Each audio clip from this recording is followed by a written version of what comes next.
over to you, Troy. Go for it. Okay. Hello, everybody on the internet, and welcome to the Sustained Question and Answer. As you may or may not know, we have launched on video on demand this week, and people can now watch our lovely film. So we've gathered some of the cast and crew together for a little chat. Interrupted by my dog, so sorry about that. We're going to go around the room, well, rooms around the world, and introduce ourselves and what we did on the film. So, I'm Troy, principally one of the producers on the movie. Who's next? Somebody else. Somebody else go next. I'm Greg. I was D.I. Bridge, and I killed the culprit. Oh, have I given it away? Spoilers! We're okay, though. Okay, we're actually allowed to talk spoilers now. So. I'm Brett, and I play Kieran, and brought Dave into writing it with me. Basically made Dave write it. I'm Louise, and I play DC Porter. Okay. Who's next? I'm Rich. I play Kev McKenzie. Okay. I'm Dave. I just told people what to do. So there you go. I'm Josh. I flapped a lot. You flapped a lot. Cinematography on Sustain. And Warner? Yes, I'm Juana, and I was the assistant director. Excellent. There we are. Fabulous. We may or may not be joined by some other peeps in a wee bit, and we will get them to introduce themselves as well when they do. However, for now, we'll start at the top. How did you get involved in this project, Dave? Oh, bloody hell, Jesus. Well, God, now you're asking me a question. We were doing Screaming Death, and I know people were like, oh, what are you going to do next? And I was like, well, I'm not doing horror. I wanted to do something a bit different. And I remember Brett was wanting to do showreel stuff, like little scenes and stuff. So I says, well, go away, have a think. Because you went on holiday, didn't you, Brett? Yes, I went to talk. Yeah, you went on holiday. I said, go and have some time away and enjoy and think of something, and then come back, and then we can do with it. And it just kind of, the more we kind of thought about it, the more it was kind of like, actually, there's more than a short film here. And it just grew and grew and grew, basically. Hello, where we are today, I guess, and stuff. So. Fair enough. Dave just mentioned a little bit about how you got involved. Brett, expand on that, please, sir. Yeah, so we were just, as you said, we'd finished Screaming Death, and I wanted to work with Dave again. And I needed I wanted to build a showreel because I was fresh out of university. So me and Dave agreed to do like a few short scenes, which ended up turning into a feature-length film after I'd been on holiday and come back and sat down with Dave with some ideas, and we brainstormed some ideas, and then it turned from a short film to a feature film, and then everybody was brought on board, and here we are today. Sorry, I keep chuckling when you say short film because the running time before it got snipped back was pretty much 3 hours. So yeah, it was not sure. It was 2 hours and 37 minutes. The first cut was, and the reason I remember it for is because I'd had a bet with Kush that I would get it to 1 hour and 40, and if it was over 2 hours, I owed him some KFC. Suffice to say, I still owed him some KFC after the running time was announced. Please don't say that dreadful phrase. Yes, that's just before you were working there, so we couldn't even get a discount. But yeah, I think the original ran for about 2 hours 37 minutes, I think, or something like that. It was long. Yeah, it was long. It was a wee bit. So, we spoke to the hero, let's talk to the villain. Rich, how did you get involved in the project? Oh, I was contacted about auditioning for it, and you guys sent me the scene through. And my very first audition, I think, I'd read Kev McKenzie and thought, oh, this is an Irish guy. So pitched up an Irish, and then as I'd sent it back, I thought, actually, I better give them some alternatives because I'm not particularly proficient in my Irish accent. So sent in a second one. Of course, the decision was made, thankfully, to cast me, but to certainly ditch the Irish accent. Yeah, we had enough dodgy accents with Jay, so... Oh, you know, for a fact he's going to come into this chat now and just have a go at you for that. So I don't remember the Irish thing, but I'd love to hear like a rendition of the Irish accent. You know what? I'm watching now. I can't even remember the scene. I can't remember any of the lines, to be honest with you. That's how bad it is. We Neither shot can I. it, and now I can't remember a single line. I'm a bit like that, to be honest. I'm trying That's to- about right. I Okay, still Say remember the them all. Irish. Did you say the Let's Irish? go with a member of the crew now because we've talked to some cast. Joshua, how on earth did you get dragged into this? Well, I was living at Dave's. I had rent to pay. That sounds so dodgy. That just sounds. I am not a pimp. Right, Who's a right. rent boy? I'm not. Um, No, I tell Chris to go and sell his house on the street. I don't need to do that. I don't need to get you to do it as well. right. So got involved in Sustain. From of course you all know, like through working with a majority of you, I was training as a assistant camera person on Screaming Death, and also working with other project of Clayface, and got to know the other, and like the cinematographer and stuff, and then was able to learn underneath like Ben Thompson's supervision, and then Troy went, you see this thing called Gone Fishing? Can you do that? I went, oh fuck, okay, and and then basically towards the end, just Dave asked me if I wanted to do it, and I said, you know what, I live here, I've got nothing to do, why not? I don't think it was just that. It was, there was, yeah. I wanted to be involved. The cast were amazing. The script and the screenplay was absolutely strong, and I just went, not letting go. I want to be involved in this. Fair dues. Greg, how do we drag you into this, mate? Oh well, I heard Louise was in it, and that the detective inspector has a relationship with his DS, so I'm going to go for that. Nah.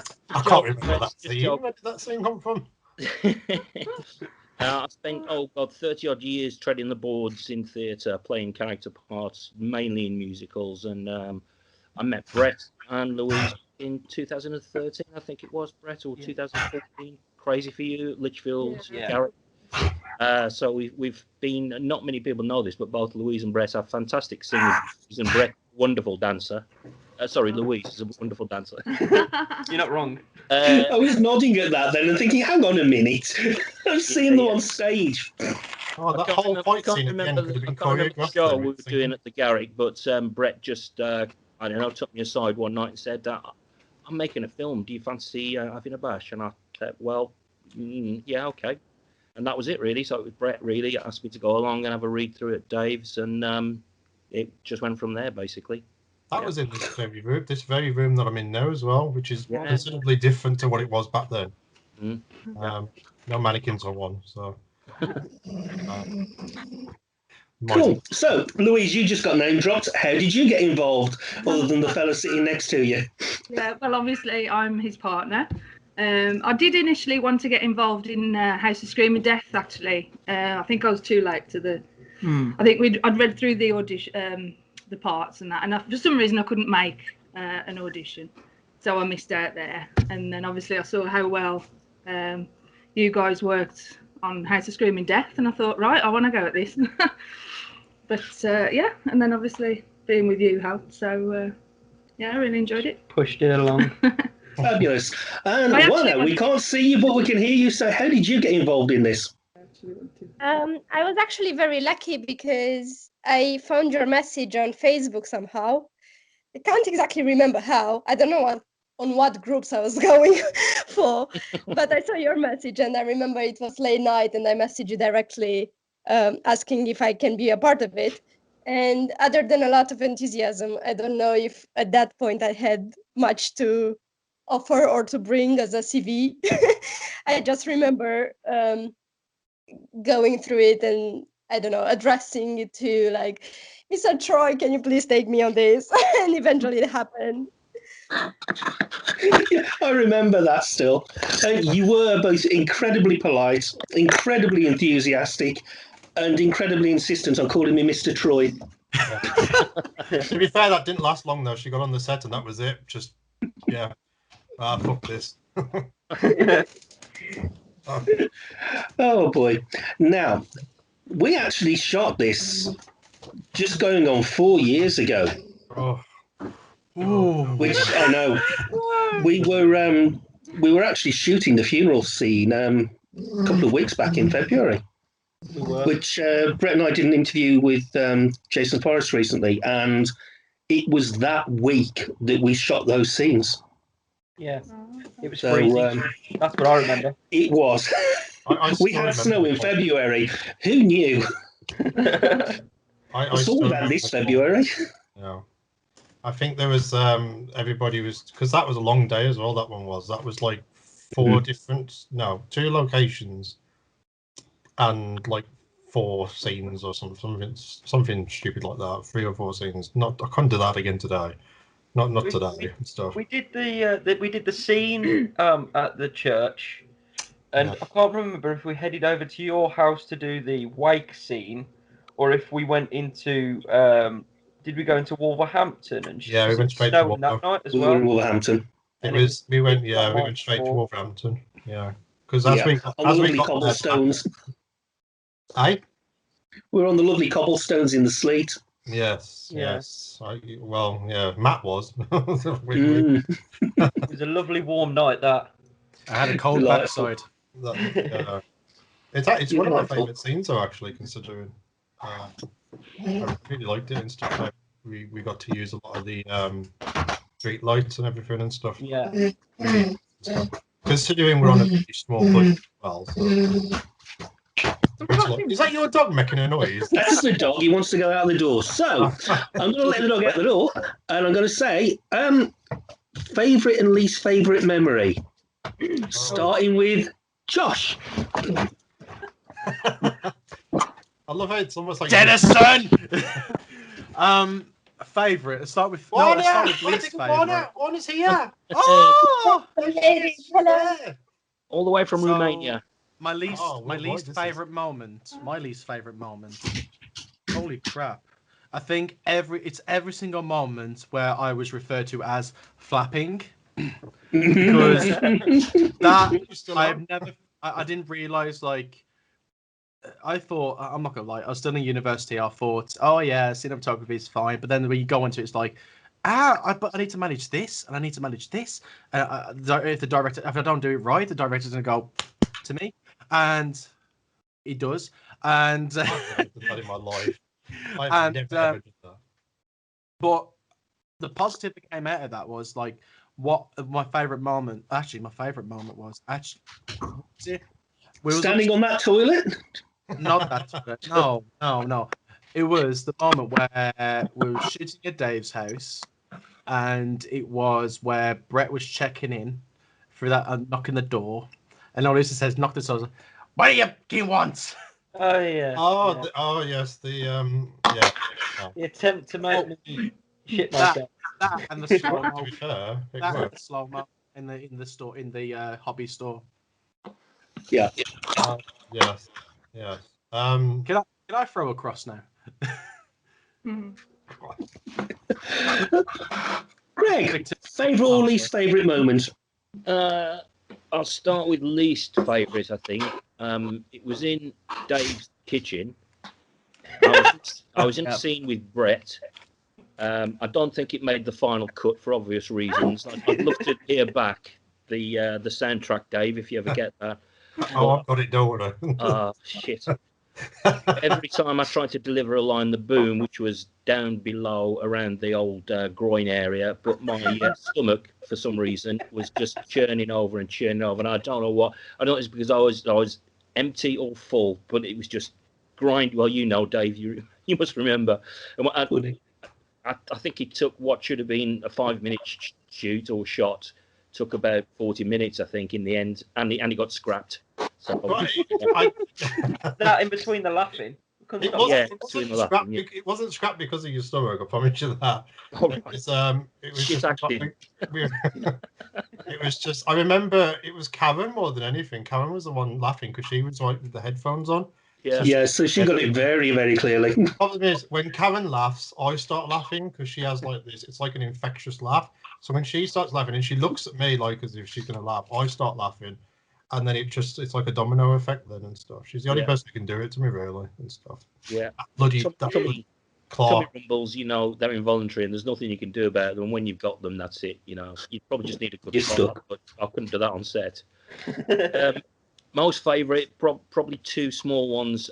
Being able to use the gun at the end. Yeah, it's made me feel pretty good. Sorry about that, Rick.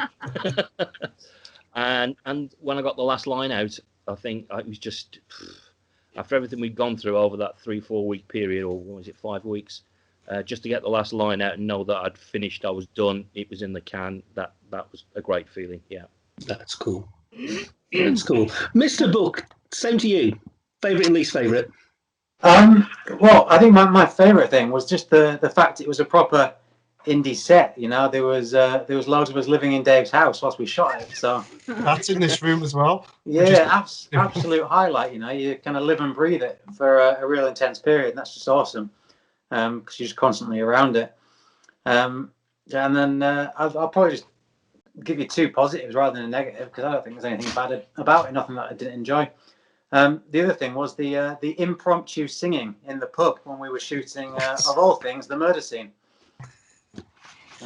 There's so many impromptu singings in this film. That's beyond the scenes. Oh yeah, there's loads. And I think as well it was one of those things because we were filming something that was narratively it's quite twisted. The story is, so I think it was kind of like it was nice to actually just do that. Like you guys having to sing and stuff, and it's just kind of just lets it out, doesn't it? Really, I guess, because it was kind of like you're murdering a kid underneath a bridge, and then you're all singing. Yeah, it's that pressure release. You say it like that, Dave. It does not sound good at all. You say it like that, yeah. Well, it is Darlaston, so. Okay. Terrible. Warner, the same question to you, dear. Favourite or least favourite things that happened? Oh, I don't know if I can name one specifically, but it felt very much as a family to me, especially that it was the second year when I was in UK, and it was just a warm group and such a diversity, and everyone was there for each other and very hardworking and giving the best in the weekend. So that was an experience. And I don't know if this was a bad memory for me or it was for you, because I was coming with a train every single time and you'd have to pick me up, and I remember coming back like late night in snow and stuff like that, which was an adventure in itself. Yeah, we did have some fun and games trying to get you to places at times, didn't we? Yeah, but we got you where you needed to be, nice and safe, so it's all good. Yeah, I'm still here. I think we always made sure you checked in with us as well, that you'd got home. So there was like 3 different messages to 3 different people saying you'd got home, and we were like, "Thank God she's home" and stuff. So. Yeah. And if it makes you feel any better, I had to do that for Dave as well. Yes, Dave, I've got back in one piece. Yeah. I have to know people are back safely and stuff, or else I don't sleep. I don't sleep anyway, but that's still it's an extra thing on top of it. So. Okay, cool. Brett and Louise, to you. Well, my least favourite, I think, was when at the time I was on a certain medication for my rheumatoid arthritis, and I've since found out that it was that making me really, really anxious. So obviously I'm used to being on learning my lines in the theatre, and obviously you have several you have several weeks, or you've got time to run it through a few times. This is very different because you've got the script and you're like, right, go on, take one, and then you might do it again, and you've got to make sure. So obviously I was working myself up, and I know Troy tried to get an interview out of me one day as well. And still feel guilty for that. I started crying. I was like, where the hell did that come from? Yeah, and all we'd done was, can you say your name for the camera? No, honestly, oh God. I mean, I'm still a bit shy now, but I was really, really anxious with those meds. So that was my least favourite. I think my favourite was, like Rich said, about the impromptu singing in the is it the town hall? Yeah, and they all started crooning and harmonising, and that was a good laugh. But yeah. I think my favourite thing was just how the project evolved itself. Didn't ever think it was going to evolve into what it became, and I just enjoyed filming it. And I obviously, with my character being in it quite often, I got to see a lot of things and how the film itself was gelling together, and I loved that. Like Rich said earlier, like you're living the whole project. That was really nice to see. I don't really have a least favourite, if I'm honest, but if I had to pick something that wasn't nice, it was we were running the fight scene, and I've counted on 3 separate occasions during that one scene in the garage. I got punched for real. I got accidentally punched by Rick. Sorry. While he was holding the knife, but I kind of brag about it now because who can say that they got punched by a former Team GB athlete? Brilliant. When Rich wasn't there, we had to do a cutaway shot, and Troy punched me on the bonnet in the jaw, which was lovely. And even our stunt coordinator, Matt Kinson, hit me in the face when we were running the scene. We weren't trying to drop hints, Brett. Honestly, we do like you. It's a rite of passage. Yeah, so I just had a bit of a swollen face. This is why I'm happy to be behind the camera. I don't get I tell you what, you mentioning that fight in the garage, you, Brett and Rich, the car you were fighting against, it moved like this far from position. Yeah. With the impact that you were being hit up against it. It was just extraordinary. Poor I'm looking at the state of it as well. It's a good job we could trash it because it was well, the not in good condition when you finished. The rule was just don't smash windows, weren't it? So it was pretty much about 10 takes of Richie's poor back being shunted into the back of that car. And it did gradually. Yeah. I think once we realised it could move, we just decided that, this is going to be a hell of a shot. Let's really go for it. So I just kept saying to Brett, just really go for it. Yeah, and then Kush found that one angle to take the shot from, which I think was kept in the film in the end, and it yeah. It was on the trailer. It looks great on the trailer. Yeah, that's the last bit. It does look good. And you can actually see the car move slightly in that shot if you pause it. Like that's how kind of impactful you was and stuff. It was you actually see the car kind of stutter a little bit. We don't hold back. We're method. Not at all. Very good. Very good. Right, I'm going to go before you, Dave, because the dog's whining at me that he wants to go out. So I'm going to go first and then pass over to you while I take him out. Favourite thing, not including punching Brett in the face. It's got to be the whole shoot. Start to finish, family atmosphere. Despite the content of what we were filming, it was always fun. Everybody enjoyed themselves. I don't think we ever heard any complaints at all. Nothing ever reached my ears, otherwise I would kill people. Shut up, Josh. 2 least favourites? Thing 1. It's not a least favourite, but it's just a bit... We filmed in an actual nightclub.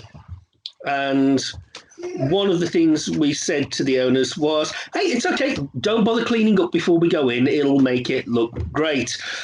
They took that to heart, didn't they? And there was some rather unpleasant things dotted about here and there, which we had to make sure people didn't go anywhere near those areas. Sticky floor was bad enough. Some of the stuff on the sofas was just, Yeah. My last least favourite, and this is my least favourite thing out of the whole film.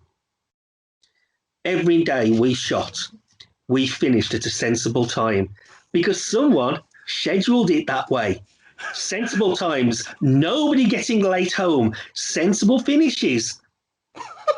We come to the reshoots, and there's one day, just one day, that Mr. Hastings schedules. And what time does he have me picking you up, Brett? 3 o'clock in the morning, was it? 4 o'clock in the morning. It was my brother's 30th birthday party, so I'd had a few drinks, but because obviously we were going to shoot, I didn't go nuts, and we arrived at Dave's at like 4 o'clock in the morning. I looked like death. That was fine though, because it was the character. It added to it, mate. It really added to it, but that was just Dave. How many times do I tell you, no 5 a.m. shoots? Yeah, and that was the scene. It worked.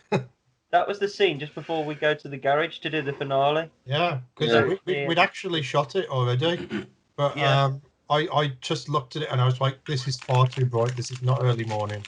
It's middle of the day. It's too bright. It's sunny everywhere. There's loads of stuff about, and I just said to Troy, I said, I need to reshoot that scene, and it's all the better for it now because you do see that early morning kind of vibe to it and everything and stuff. So I know it was an early one. I'd actually been out the night before as well because our students had just finished their second year, so I'd been out kind of. I think I'd slept on the settee all night just so I'd wake up because it was fun. Right. James is trying to join. I've got to take the dog out. Back in a moment. Who's trying to join? We came up JH, but James, Paul, Who's trying to join? James. Is Behind it? the scenes, James.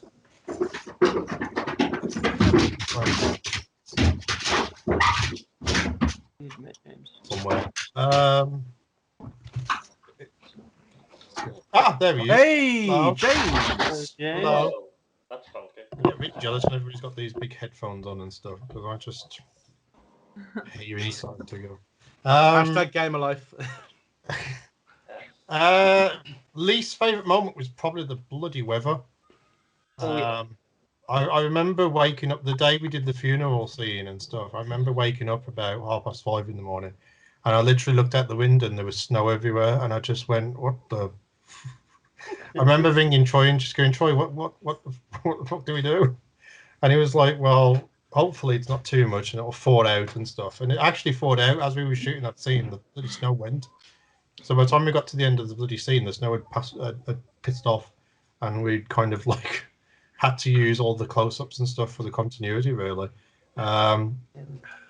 Favorite moment? I mean, favorite moment for me is I love just getting onto set with everybody and stuff. Just think everybody's doing it, giving it the best and stuff. I've always said this. I find with smaller budget films, when you get an obstacle, you become more creative because you haven't got $30 million to throw at a problem and stuff. You kind of get to a problem and you just go, okay, how do we get across this? And we did it all the while and stuff, and we all kind of got together, and it, like Warner says, it's like a big family and stuff and everything, and we all kind of knew what we was doing. We all kind of knew the storyline. We done a lot of prep beforehand, so we done a lot of rehearsing and stuff like that, which was helpful as well. And I think that one of the funniest things that happened was when we were shooting Toby's death. We'd shot it all, and Karen had to go away and come back. And as she came back with the Asda trolley, to which she thought it would be funny to shove me in the trolley and reel me across the bridge, which was quite funny. And that is on video somewhere as well. But because she's laughing, I'm laughing, and we just kind of, it was fun. And it was a nice way to we'd had this really kind of emotional scene, and it was really dark. And I remember LJ as well. I mean, LJ, don't forget, has been in the Navy and stuff and everything. She walked away at one point. She thought what you guys were doing under that bridge and stuff was that kind of realistic, and it was that hard to watch that she had to walk away for a bit and just kind of take herself out of it a bit. So, we knew what we were filming was going to be quite violent and upsetting to watch. But that was the point of it, really. We just, the whole point of the film was you're not going to shy away from this stuff. So to have these little moments where we did these stuff and then we kind of blew off steam in different ways and stuff, whether it was, laughing at bloopers and things like that and everything, it was just a nice family atmosphere, and thankfully people are enjoying the film and stuff now. Yeah. So. I have another least favourite moment, and again it revolves around me being beaten up bullied. Shooting the mugging. Dog's just eating Troy. Troy, have you just been attacked by the dog? I'm back. What's going on outside of that camera? So. Yeah, the other moment was Kieran kicking me on the floor whilst playing Kieran, and he was missing the armadillo shell. And so I was wearing the suit underneath the coat, and we were doing this scene where I'm being mugged, and I'm on the floor. It's cold. I'm meant to be paralytic, and he's kicking me in the ribs and stamping on my ribs. But a couple of the shots, bear in mind, Kieran is a big, strong lad, and he's a former wrestler and stuff like that. But there was no pulling back his shots. He's full on booting me in the ribs, but a couple of them completely missed the armadillo suit and kicked me straight under into the ribs. And I just thought, Okay, I really am winded here, and I think that was. I just thought you were acting. Well, I mean, You said right off method. that- Yeah. I did say method, but Yeah. yes. So again, just me being beaten up. I remember Mr. James Hall as well, because he's just going to the call, was also on set a lot. So, and he was documenting it as well a lot, I remember. Yes. So what were your favourite moments? And Interesting. I don't know. I got a couple of things on video. I remember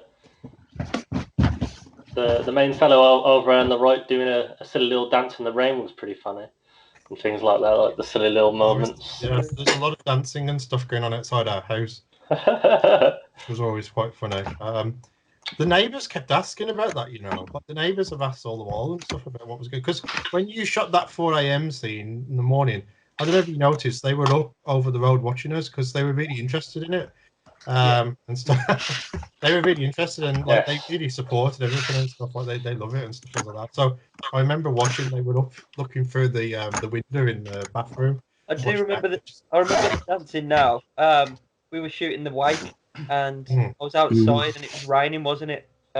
So I think I had Troy follow me around with an umbrella. So we started doing singing in the rain, and I think that's where it started, didn't it? Yeah. No, it started on Screaming Death. Oh yeah. Yeah. That was an ongoing thing there's with legacy. Josh, Ben, and me and Matt, Tommy being the vamp. Good times. Right, more questions? What was your least favourite moment, James? Dave's driving. Oh Lord, the early pickups and falling asleep on sofas. Asleep on sofas, yeah, actually. I did fall asleep. We've got a picture of you asleep on the sofa. I did fall asleep on your sofa. Yeah. We've Godzilla on TV. You conked out. Don't say Godzilla. Everybody's fell asleep at Dave's. I was sat in a bloody down in my shorts with a cup of tea, waiting for a call. So I fell asleep here as well, strangely. So it's Does anybody else remember how cold the golf club was? Not golf club. Yeah, it was freezing. Cricket club, sorry. cold. It was all hogging the heater. I think there was one heater there or something. I can't remember. And poor Rich and the boys had to like shoot that early sort of day scene in the toilets. And I walked in afterwards, and it was like an ice block. So fair play. It was. I had to borrow added to the scene. I remember Warner always wearing a coat in that sodding place. Yeah, I had to borrow Troy's socks in that another day. Yeah, didn't you steal my socks as well? That wasn't. It was cold. It really was. The best thing about it was we did some of the auditions up there for the We did. the role that the wonderful Josh took on. Not this Josh, the other Josh. And yeah, that was pretty awesome. Be actually auditioning in the place that we were going to shoot at. Yeah, there was Josh. There was Josh's. We had Dawn, and Greg even came up and did a few read-throughs there as well. Yeah, because I think while you're doing the read-throughs and setting up, Kush was outside taking some photos as well. Yeah. Get some photos for the stuff. So Kush was always there with his camera. Yeah, we did get some tremendously good locations. I mean, you two didn't consider any of this when you were writing it, did you? Oh no! Oh, let's have a church. Let's have a supermarket. Let's have this. Let's have that. And then we have to go find these things for you. You've got to be fair, though, that's one of the things that people say about it is like the fact that it's not just set in a house. It's like there is a house, obviously this one and stuff, but the fact that we went to the effort to go different places and it just created kind of like this. It opened the world up a lot more, and it kind of gives it a lot more depth. Hey Troy, what you call a college, we call a hospital. What you call a town hall, we call a police station. Yeah, you know what I mean? It works. Although what I call a church, we still call a church. That is true. We call it church grounds. There's also like the fact that we had to film outside my house with Greg's car as well, and every time a car came down the street, we had to move everybody out the street and out the road. Oh yeah. That was always fun. Didn't it rain heavy? It's beautiful. Oh shit, there's a car. Right, move everybody off the street and stuff. Yeah, we had some good weather. I remember us being at Darlaston Town Hall that much that the same group of people kept going, "Oh look, it's them again." Yeah. The one night we had that group of youths that were like hanging around. I genuinely thought we were going to get beaten up. Like, I remember that. Yeah. No, you'd have been fine. They mistook me for the local drug dealer a couple of times. Just one thing on that, Brett. There's a Facebook group which I'm a part of, which is the history of Darlaston or something like that. I don't know if anybody else has seen it. Yeah. But I let them know about the film. And I think there's quite a few people have viewed it already. I've had great comments back. Yeah. A lot of one person in Australia who moved from Darlaston 30 years ago. And she just wanted to see the old place. And she pestered me. Dave knows because I gave her the Vimeo link. And she's really happy. She's in the outback in Australia now, looking at the town hall. So she's That's pretty awesome. Look at the town run the drug dealers there. No, I just like that we went to the effort to get as many locations as possible and stuff. Yeah. It just kind of opened it up a bit more, and because we were trying to say, this racism and stuff, it just opened up that message a bit more and stuff, and we really pushed for it.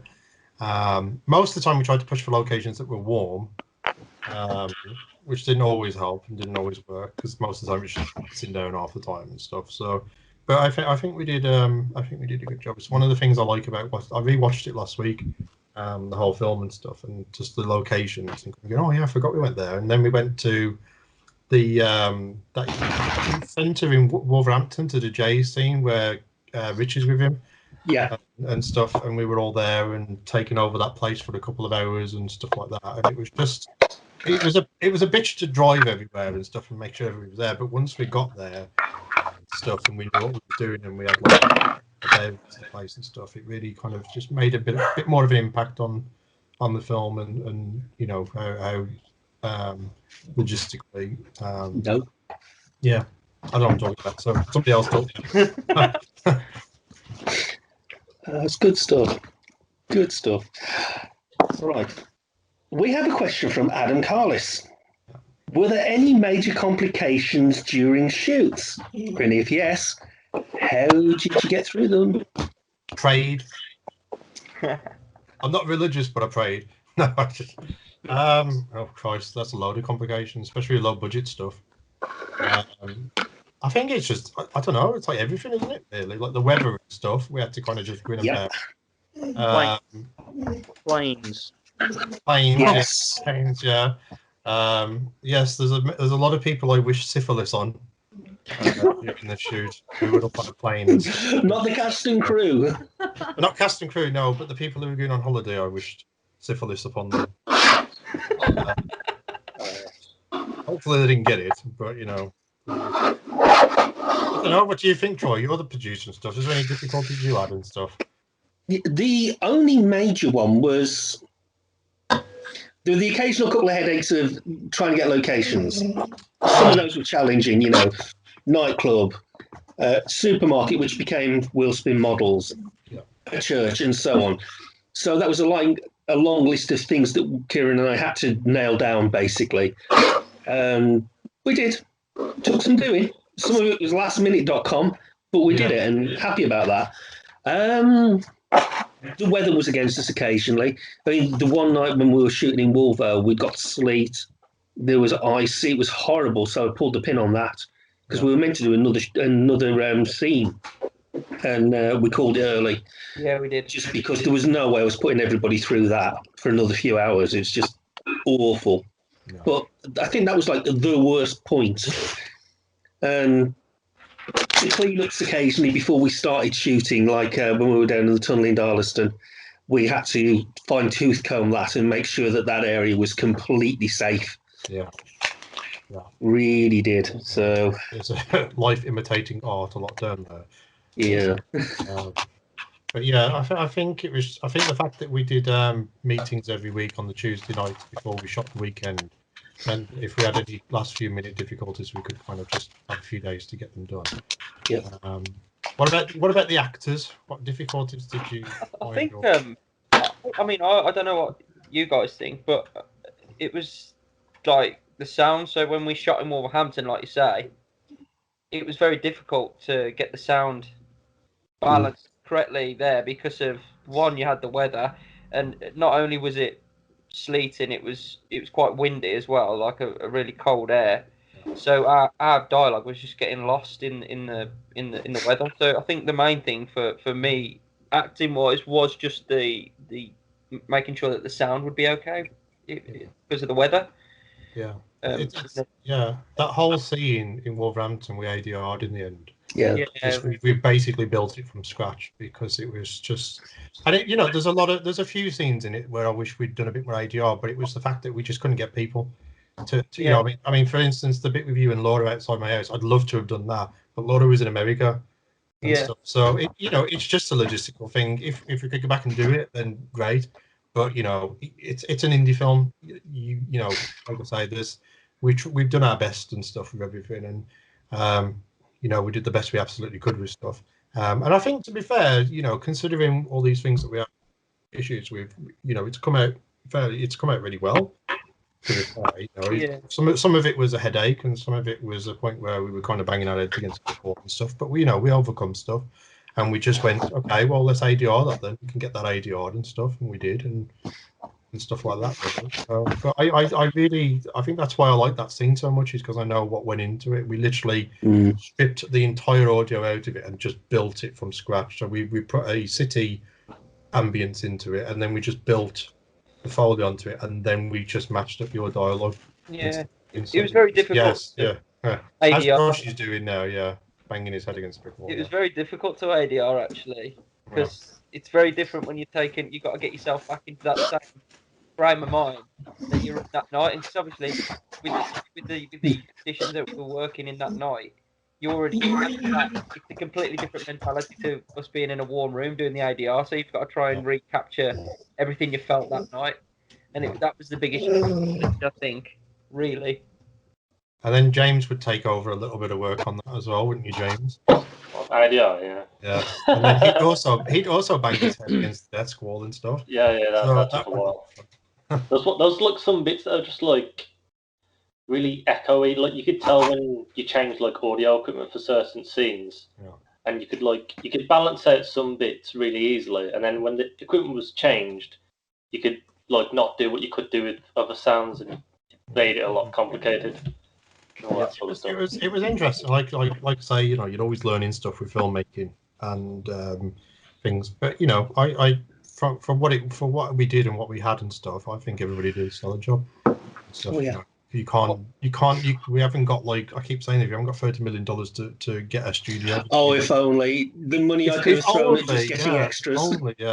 If only I'd get some hair plugs, but fucking hair's going. So, Oi, Greg and I resent that comment. Mine is going. Any other difficulties for the cast then? Anybody who hasn't, like Rich, Greg, Brett, Louise, whatever she's got and stuff? She's just here. Yeah, difficulty for me was working with a bunch of amateurs, to be honest. Bloody amateurs. Okay. I mean, I just every day was just making this shit up as we go along. I think the strangest for me, because I've done that much theatre. I mean, Brett knows, Louise. You work, you rehearse for God knows how many months. You put something on, and it's one take. You get it right, you get it wrong. 99% of the time you get it right, thank God. There are some bloopers on stage.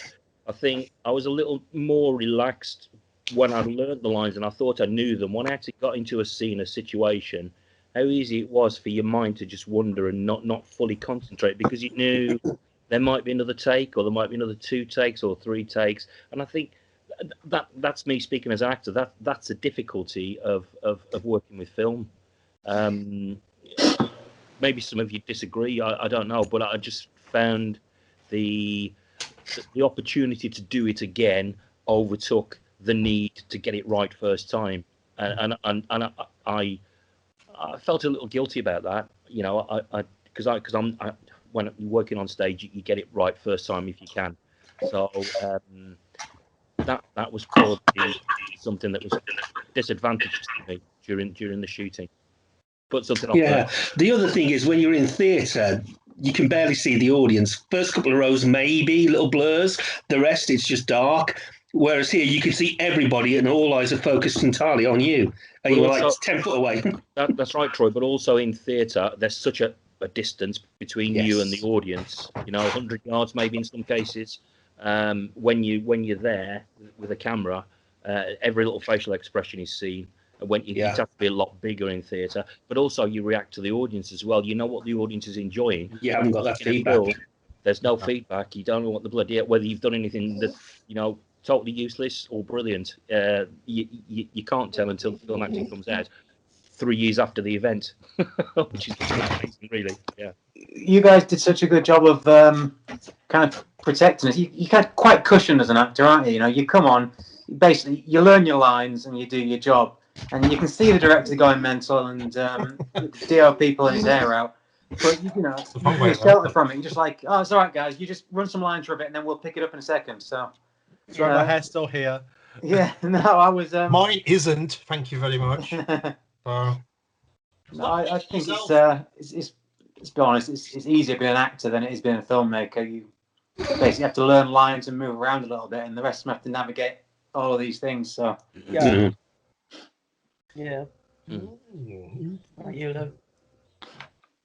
Go on then, Troy. Hit us up with another question then. Okay.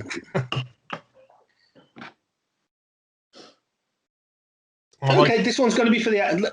Let's start with the actors, but this can go for the crew as well. What was the most challenging part of your roles? Which Greg's touched on this a bit as well, both in front of and behind the camera. Who shall we start with? Bretsky. I think Kieran was. I mean, I loved the challenge, but it was really difficult.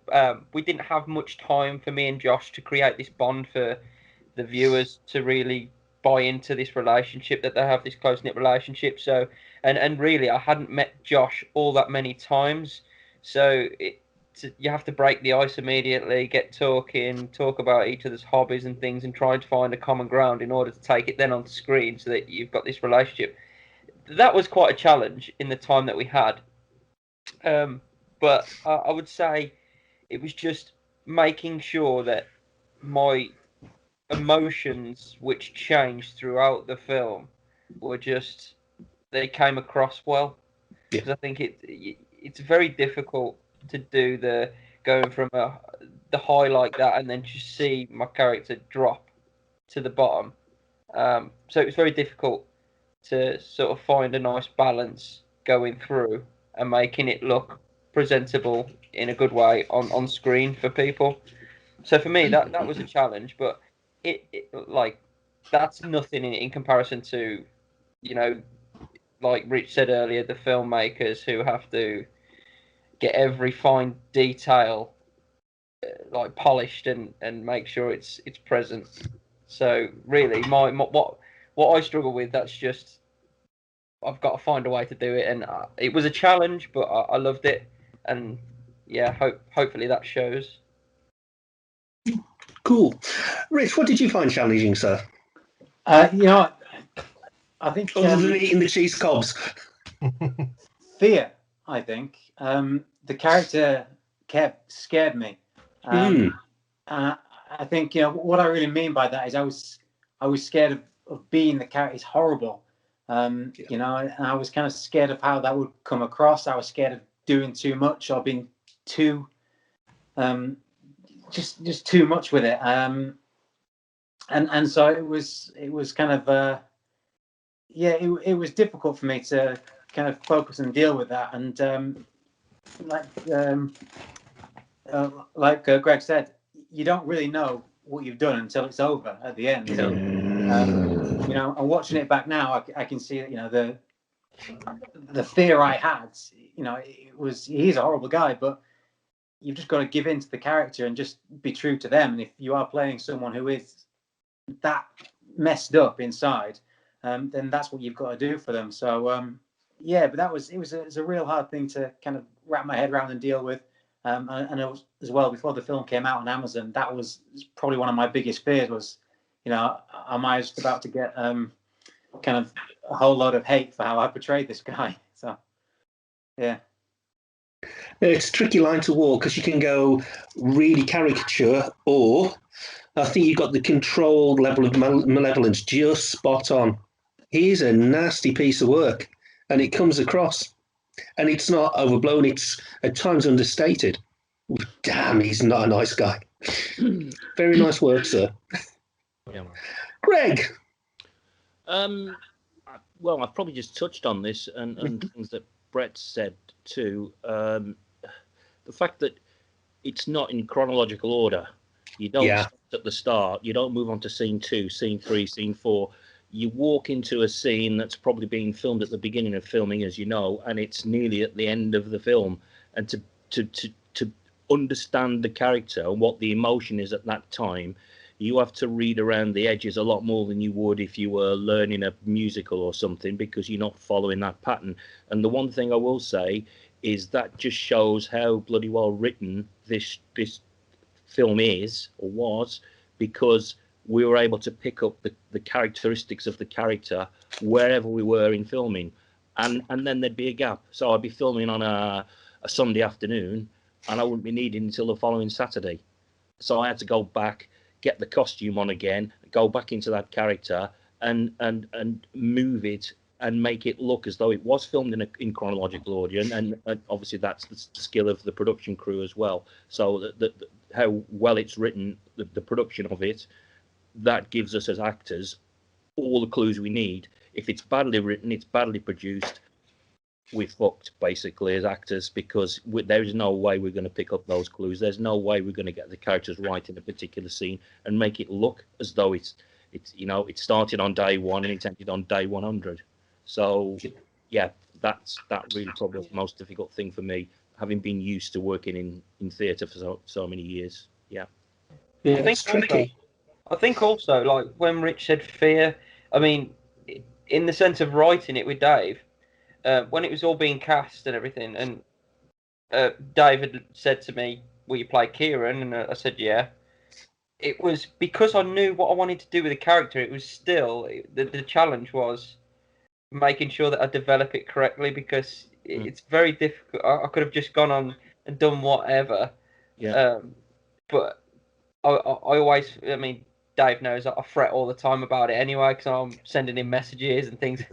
And it is a panic, a bit of a fear of getting it wrong. You don't want to get it right. I know you've got other takes, but if you get into the habit of getting it wrong from the off, then it's very difficult to claw it back and really pull it back and get it right. So yeah, like Rich said, fear is definitely a thing, even from the writing phase throughout. Yeah. Cool. I've got a very important question for you, Rich. How challenging was it delivering a line of dialogue with a biscuit in your gob? I think little things like that, they make it feel more natural, and all of a sudden you kind of forget that that's a line that's written down for you. It's just something you're doing, you're playing with it, so you're kind of alive in the moment. So weirdly, I think little quirks like that you get on set actually help you find it more than hinder you. So yeah, it was good. It was a stroke of genius. Dude, it was brilliant. And we nearly died when you came to the door and did that. I love you for bringing a bourbon into it. I said to Louise, Louise, was heartbroken you nicked it, but I said to Louise the other day, the one thing that Rich you do so well was the charming side of your psycho character, like the way that the charm that you put across. It was perfect, brilliant. Like you could snap from one to the other. I thought it was superb. I think it was nice that you were like that all the while, because then at the end, when you do finally lose control, it's kind of like, shit, actually he can lose control. We haven't seen this yet, but we've been shit scared of him all the way through it. So that what's he going to be like now he has lost control and stuff. So it was kind of like there was a conscious decision to do that, where I think I always said to you, just kind of almost subtle with him and stuff. And then at the end, then when he does kind of explode, because the fight scene and stuff, it's quite scary then that you've seen him all the way through this quite it's just like horrible and stuff, but now you're seeing this kind of unleashed kind of behavior, and it's kind of like 10 times worse in a sense. We need to let the world know that Rich is really a lovely guy, right? He really is. He's the sort of person that beats you up on set, but then you sing along after. It's just that kind of vibe. That's it. He's really nice. Oscar loves him. So You say that, Brett, but it is a problem for actors. Some of the people you see are nasty pieces of work on TV. People believe it. And, Yes, and they do. they're going to believe it's about you, Rich. Sorry, mate, but some people send Yeah. me messages. Good luck with that one. That Kevin fella, he's a real bastard, and well, not in real life he's not, and it's just a bloody film at the end of the day. But some people, well, they believe things, don't they? They believe what they see. But that's when you know you're getting it right, at least. Oh yeah, absolutely. So, yeah. Can't argue that one. Josh, what was the most challenging thing for you, sir? Do you have 5 hours? no. Honestly, the most challenging thing was trying to get to grips with what the hell was I supposed to be doing on set. I felt okay. Most challenging bit, and I'll sum it up in just one thing. This is the one thing that will a lot of DLPs and stuff will all say the same thing. If you shoot against a white wall, they will kill you. And Theep,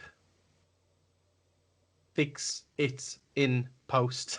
Yeah. Oh God, yeah. We don't like that.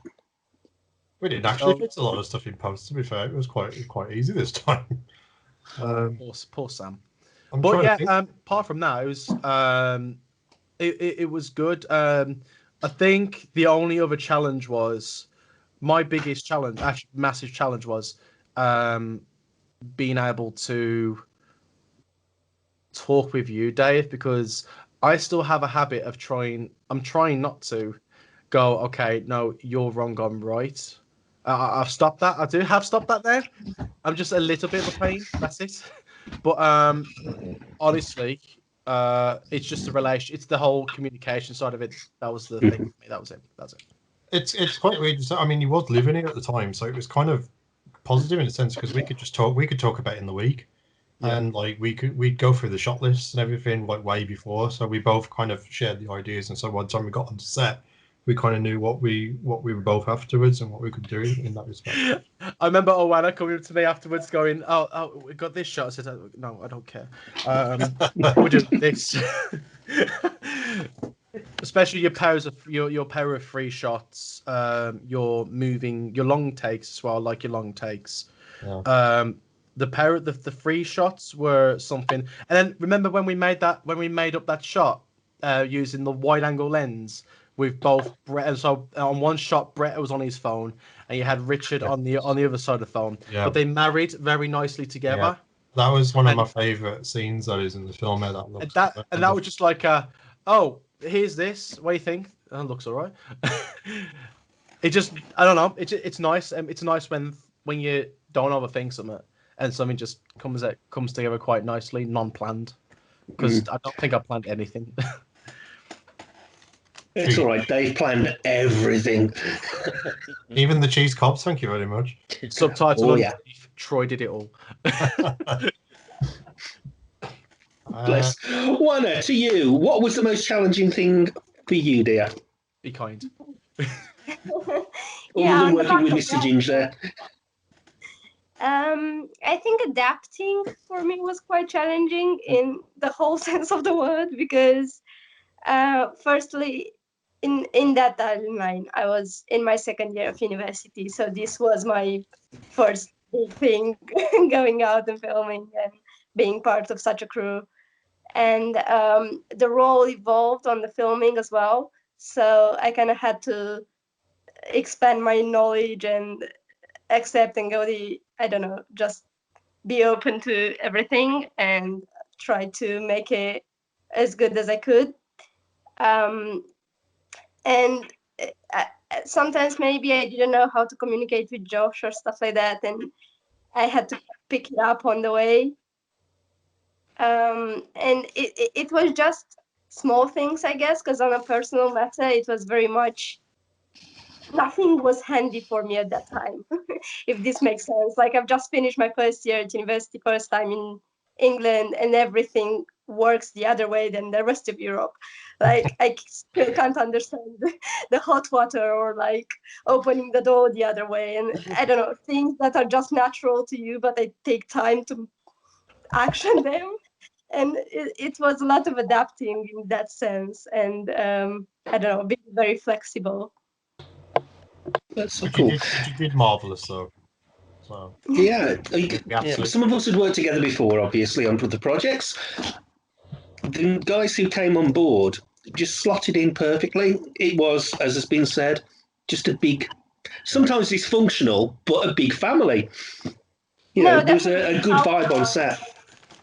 Yeah. People got on, Even and the we dog worked was part hard. of the crew. It was good. The dog was part of the crew, so yeah, you stopped people from coming in. And if I had to say difficulties, I think it was just it was complex. It was a complex project. Rich will probably remember that when he was staying at mine, when we'd get back and we'd settled and got all the equipment back, I'd start watching things like the Fast Show and stuff. Because I need a release of comedy and stuff. So I usually just kind of sit down and it depends what film I'm on. I'm usually watching something, and I'll watch that series as the shoot goes on. And I think on Sustain, I was watching the Fast Show, the box set and stuff. So every night I'd watch a couple of episodes just to kind of, that was my way of kind of, you know, Depressurize. Yeah, it was shutting down and stuff in that respect and stuff. So that I think it is complex, and it's, you know, there's so many different things that we're having to do, and then you have to get people home. So like every you know, people would get home and I'd still be another hour away because I'd be dropping off somebody else and things like that. You know, it's just things like that, and you're just quite tired and stuff and things. And I think as well, because we were doing weekends and then literally I was back at work Monday mornings as well. You know, it was pretty knackering after a while, but you know, you just kind of slog on, what the British spirit that we have and stuff and everything. So that was particularly difficult, but I think because we were enjoying it and it was something that we looked forward to kind of get at it again and stuff. And we were looking, me and Josh were looking at what we'd shot the weekend previously, so we knew we'd got, that was exciting for us as well, because we were seeing like all the little, you know, the raw footage and stuff that we'd shot. So that was exciting. That was that was imbuing the enthusiasm as well. So yeah, that was for it. That was for me. I mean, That's cool.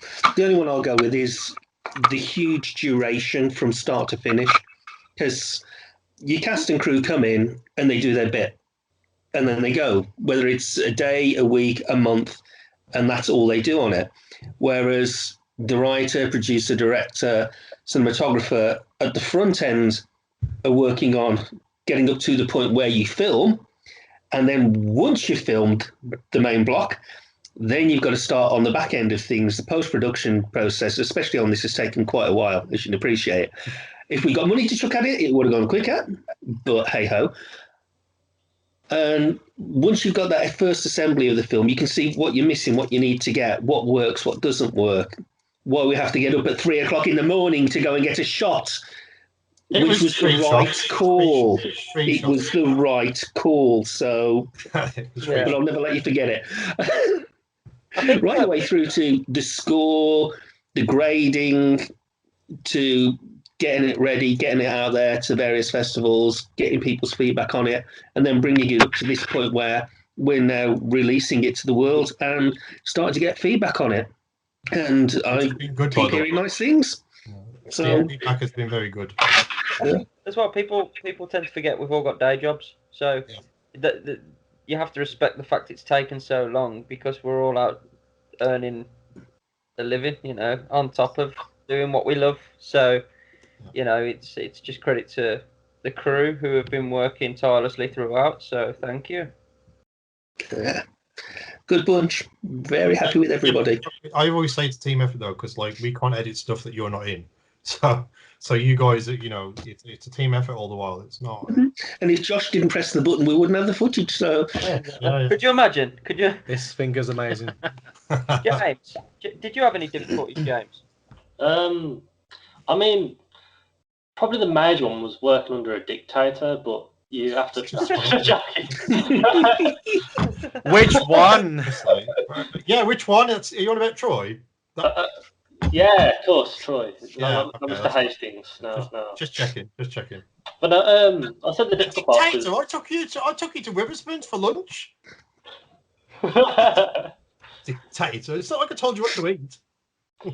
Yeah. Anyhow, probably the most difficult part was like because I was shooting a lot of behind the scenes stuff. Is setting up really quickly because I had like all these wires. I had like this big block that was used for the sound recordings, the camera on top, and setting all that up really quickly, and then trying to get around Josh while he's filming because if I make sure I'm not in Josh's shots, and then to like when he switches that wide angle lens, then I'm like really far back, and then trying to capture like quirky, silly moments like Brett's dancing and people's singy-songy moments and all that silly I'm stuff. so sorry because I got so flappy at one point. I was just like, can these people just go away? I'm so sorry. But yeah, so that was most challenging. It's fun though. But yeah. That's good stuff. We've lost Rich. He's not there. Rich, he'll be back. I think Yeah. he's disappeared a couple of times. Oh. I'll apologise now. Louise is actually working because she didn't get a lot done because we're selling our house currently. So, Right. Ooh. so we've had people coming around viewing the house whilst. So Louise is working. So I apologise. If you wonder Good why. excuse for not being on camera. There's all these weird Birmingham accents that are coming through while you're trying to sell a house. Yeah. Start talking like Dudley. Yeah, Also, you need to correct that with 365 films as well. We're not shooting in Dudley. No, I noticed. I did notice that. I was like, to be fair, they just Midlands. That's it. We're all in the same. You're proper Boston, are you? Are you okay, Cupcake? You're right, yeah? Yeah, I Here killed he my is. brother. I killed my brother. I'm gonna fucking have you out. Oh, What it dear. sounds like. Richard's back, but we do not You have you guys see and hear me? We can hear you. Yeah, we can hear you. Yeah. we can Okay, hear you. that's good. Rich, so I'm gonna have to jump off. My dinner's ready, so I need to. Sorry about Finance that. priorities. Take care, mate. No worries. Good Thank you to very see much you, for having me on the call, and thank you for everyone for all you did, and congratulations on getting it released worldwide. Brilliant. Thank you, sir, for a Well, wonderful thank you, job. mate. To you as well. All right. So, see you Catch later. you soon, guys. Thank you. Ta-da. Right. What is it? The last question, Troy, or is it two, or what? Or Would you believe there wasn't a last question? There was a statement that said sustain 2. it's basically like somebody was like, if you did a sequel to this, what would you do?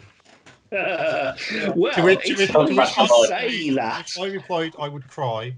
I've got a great idea, Dave. Turn into a sci-fi. Well, it's a great idea because the main villain's dead, so you'd have to get another villain now. No. They said that about Jason X. I thought about that. Staying in space. The staying in space. Go on then, Greg. What's your sequel idea? Go on. Right. Well, we know who did it, and he's dead. Yeah. But the other two accomplices, really, well, they didn't admit to anything on the tannoy, did they? Okay, we know they're in cahoots, maybe. So I would say you start with a court scene where they're being put down for a couple of years for being accomplices to the murder, but they come out and they want revenge. And the biggest motivator for them is the drug scene. See, me taking out the leader, he wasn't actually the leader. We don't know who the leader is, but I've got an idea as to who the leader is. And that leader, who's the drugs baron, if you want it, for want of a better expression, is the person who pulled Brett away from protecting his brother that night that he got killed. Who was that, Brett? Trying to think now. I got lost in your words Well, then. he asked you to work late at night. To Oh do yeah, sure. I like that. Oh, yes. There's a bigger part for Charles to play. I thought I smelled cannabis in that bloody garage. Yeah. Well, that was the motivation. But the brother, Roy, I thought, who's the accomplice? I've forgotten. He's the Chad. Chad. Chad. So old Chad Canton and Roy. So Roy wants revenge for his brother's death because he gets a sniff that he didn't actually kill himself. Somebody in forensics has let on that the way he was shot through the forehead, there is no way he could have shot himself in that way, so he was shot by somebody else. Puts the two together, so he's after Bridge. But he also Charles's character, he arranged for the murder because what we don't know is that Toby had more knowledge about the drugs network that was So all this has happened in the past, Yeah. but this comes now into the future, into the sequel. So we learn a lot more about the reasons why things happened in the first film. Those are just opening thoughts, really. And you call the second film Bridge. We always had, He's there just was about always- to retire, but there's a couple of people after him trying to kill him, do him in. There was a lot of when we was on set, we kept saying, "How could we do this as a trilogy?" And we said it would be sustained, and then sustainable as a trilogy of titles. Sustainable would be the last one.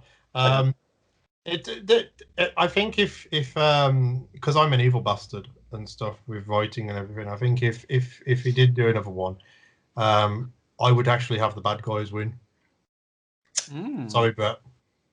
They'd come after you, and they'd get you. They'd actually do it. I don't know. That's I'm just so many. But also as well, I always did think as well. One of the things when I wrote the last scene for you to walk off and stuff. One of the things I ummed and ahed about was actually, and I think I said this to Troy and Josh at one point. Having the Incredible Hulk theme playing at the background. Well, that was for every time you walked away. That was for you. That was, mate. That was for you. The one thing I was going to do was, as you were walking away, is actually get, because Chad's coat is red, it's quite distinctive. Yeah. Was actually just get it would have been Chad's just his shoulder come into shot watching you walk away. Yeah. And stuff. That was one of them. But then I just thought, for the sake of what we've done, the story's kind of done. It's almost. I mean, that last shot is ambiguous anyway. It's like we don't know where you're going. No. You've got a bag. I do. Yeah, you could be going to work. You could be going somewhere else and stuff. That's what I kind of liked about it, and we didn't say anything. I think that's probably the reason why I didn't do it in the end. Was it was kind of like, this is ambiguous enough. It's not the story's over, but there is still, what would have happened with your character, because the whole point of your character was you're in a good place and you go through so much shit and stuff that you really shouldn't be doing as a person. You're completely kind of rewiring how you think about the world and stuff, and it is going to have a damaging effect on your character and stuff. So that's because there was an ambiguity for you just walking. It's like, are you going to work, or are you moving? Are you moving? Are you going away? Are you getting out of the area? Special. Yeah, because I think if I had similar ideas to Greg, actually, funnily enough, about Chad and Roy, in particular Roy, wanting to exact some form of revenge. Chad probably not so much, because now he's pissed off at Kev for ditching him in the prison, but he also wouldn't be there if it wasn't for Kieran. So I think there could be several avenues where they're not working together as such, Roy and Chad, but they both want their own revenge on Kieran. But then you've got the factor of Bridge taking out Kev, but Kev wasn't, he didn't shoot himself, so you've got that factor. So there's some good ideas there, but also you didn't really see, obviously due to the duration of the film and how we had to cut away a few scenes, we didn't really see the relationship breakdown between Kieran and his mom. Yeah. So if we were to do another one, I would probably show that it's a very fractured relationship, and I'd also, if you were going to factor in someone like Charles, maybe having his mom kidnapped or something. And if you're going to have the bad guys win, have something along the lines of, him having to see his mom being done in when they've took him. And I'm just sadistic, that's all. I'm just sadistic as a writer, that's all. But the ideas are there because you've got so many factors. Charles should, within that whole plot line, to get closer to the family, actually, under false pretenses, try and court Frank's mother. James. Yeah. I must admit, Charles's accent in that film is one of the highlights for me. He nailed that West Midlands accent perfectly. Every time I hear that accent, I giggle to myself because he's just nailed it. I don't know whether he was just following me around all day and just going, well, like that and stuff, but he just nailed it. I just find it. I love it. I think it's great. There's also a scene with Tom Loon that we didn't make the final cut, which was like he sort of said, wherever you're going, make sure you sort of stay safe or whatever. Yeah. So it'd be interesting to see if you could play on his character as well. It's a shame really, because there was a lot of stuff that we really wanted to keep in. It was just there is a huge subtext that we cut. Yeah, there was a lot of stuff. People, generally speaking, aren't aware of. Yeah. Just go on, Troy. You may as well say. Go on. You might as well just do it. Kieran Flank is gay. I heard Lou laugh then. I heard that. Right, just so we're clear on this, and that scene with Tom, Louise laughed. It's very, very evident that there was a relationship there. If you watch it, the subtext that flows through, and some of the dialogue as well. Yeah. We've summarised for. Yeah, well, we haven't told you this yet, have we? Yeah, Sorry, Brad. Because this is something we were talking about on set. No, we were kind of we were talking about on set. It was like, oh, could you? Because could you? And like, right. You remember when Tom gives you that hug? Yeah. Yeah. Right. We went for another take, didn't we? Yeah. I took him to one side and said, "Really put your hand into it." So we got a good shot of his hand really tight on your back because he didn't want to let go. Yeah. See, the thought I had was that there in the subtext. There was definitely something there. I had the thought that he was like a brother because it talks about the speeches about how I used to go to his house. Yes, there we have it. His dad, when my character's dad was always being There you go. And there's your live reaction, though. And now, you know. Well, then there's the flip side that I think it was important not for him to have a particular relationship other than with his brother, because I think then it would detract away from the. Yeah. It was one of the things like we didn't get you falling in love with Carter Markdale and stuff like that. Yeah. It was purely an objective kind of thing. Yeah. And I also think it's very important. He's a bit of a lone wolf, isn't he? Really, because he doesn't have a mom. Really, he's an absent mother. Really, and he doesn't have a father. Yeah. So all he had was Toby and maybe a few work friends. One of them being Tom Loon's character. Yeah. So he's always been a bit of a lone wolf. So I thought that was quite an interesting. Yeah, I mean that's almost the reason why he does it in a sense. That's why he can kind of afford to go after them. Because he's not really got a lot of emotional baggage around him and stuff. Like once he's lost his brother, that's it. That's the important thing to him. So why he might disappear.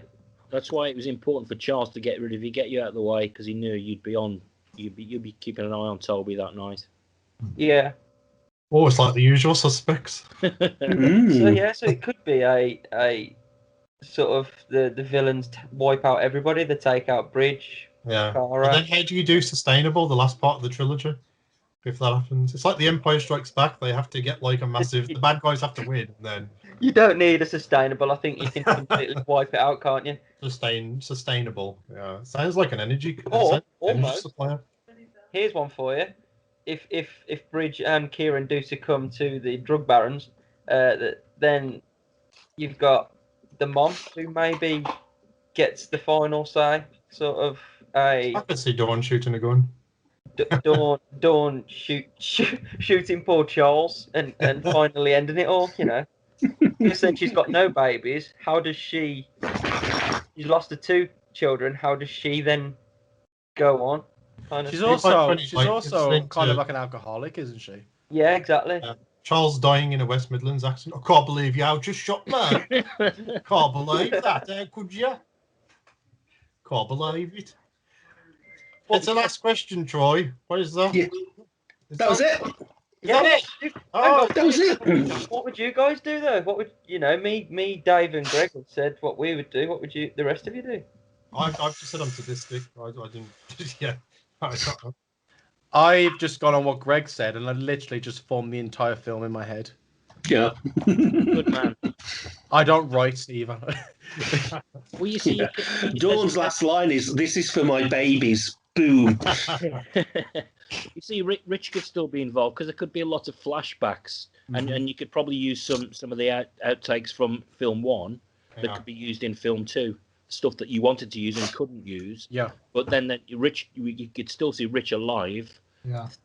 Playing out scenes from things that we don't see in the first film, and even Toby as well. I don't know whether Toby's available. Is he at uni at the moment? Is it? Not Yeah, I Toby. think it's uni. Yeah. Is that the origin of the Bourbons? Yeah, or Randall and Hopkirk. He could come back as a ghost. The Bourbon trilogy. The original, not the remake. Talking into Roy's ear as a ghost. So, yeah, I did have quite an interesting idea, and that was running through my head. The scene where Kieran Flank is he's just beating up Chad. Not Chad Canton. Roy. Roy. Just beating up Roy, and he's just called up the ambulance. Mm-hmm. It's like the police or something told us that something going on. What if we had another perspective across the road of someone spectating and watching him, and that's actually Charles? Would have been a slot He knows freezer. what's going on. That's trying to form that. That's like our plan behind it. Maybe he wants to get. Maybe he's found out about it and wants Richard's character out the way. Yeah, once Richard's character out the way, so he's allowing this to happen as a reason why. Knocking at the middleman. Yeah. Got writer's block. How about you could even have? I know it'd be a weird sort of twist, but that Bridge is somehow involved, and it got messy. So he took him out. He's giving DS Porter one. I actually think it's DS Porter who's the insider. I'd wager my pension on that. Yeah. Why would he? 16 times he says that Richard's been in that room, and he's never been able to nail him down. And why is that? Could he be involved in some weird way, or you could put a spin on it that although Kieran's disappeared, he could have been down on his luck in the years to follow. And do you know in like Dead Man's Shoes how he sees his brother, doesn't he? Like it's almost like he's got some sort of schizophrenia or he's got some sort of issue. You could do similar thing with Kieran. Comes back because he's not interesting. Yeah, I mean, to be fair, it wouldn't be like out of the realms of possibility because we have that whole scene with you and Toby at the end, which is one of my favourite scenes where he just disappears and stuff and things. Yeah, you like that scene. So it's not like he isn't doing it already. I still think it's Porter.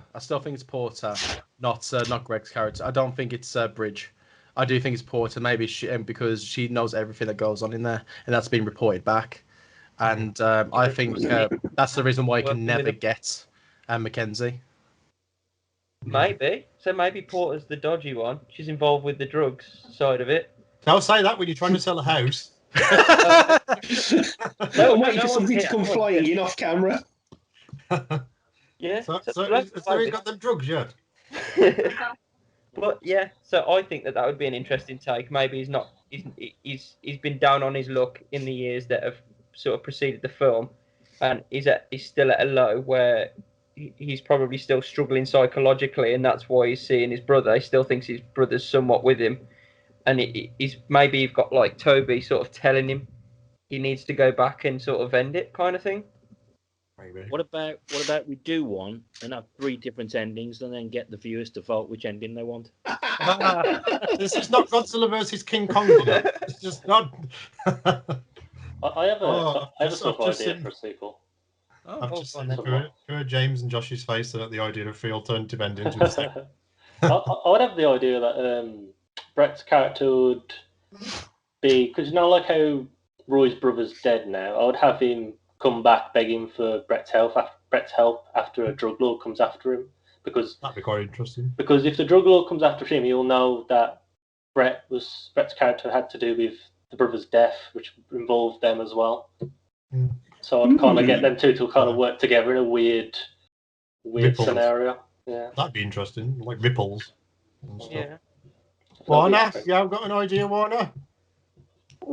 Shooting Romania. Yeah, Australia. Warmer. Yeah, no, I like the idea of creating the background of the first one, sort of in the sequence, and I don't know, making Bridge the superhero. Greg's happy with that.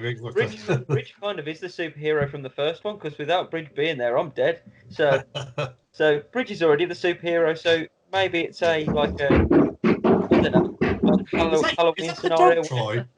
Where Donald, What was that? I thought somebody was getting really excited then. Oh no. See, Maybe it's like a Halloween scenario where he eventually gets bumped off by the one person that. Might get pumped out in a pumpkin field. Yeah, in a pumpkin field. After all, Pumpkin. they did think that you look like Donald Pleasance, Greg. Troy's played Donald Pleasance, thank you very much. Troy has played Donald Pleasance. So Troy has played Dr. Loomis, thank you very much. Dr. Loomis. All right, we've actually been talking for like nearly 2 hours now. That's actually pretty decent. I think my hard drive is about to run out because I'm recording it. But yeah, do you want to wrap, Troy? I don't rap particularly well. Singing fine, but rapping is not my forte. Opera, go. I just want to say one more thing before we wrap up.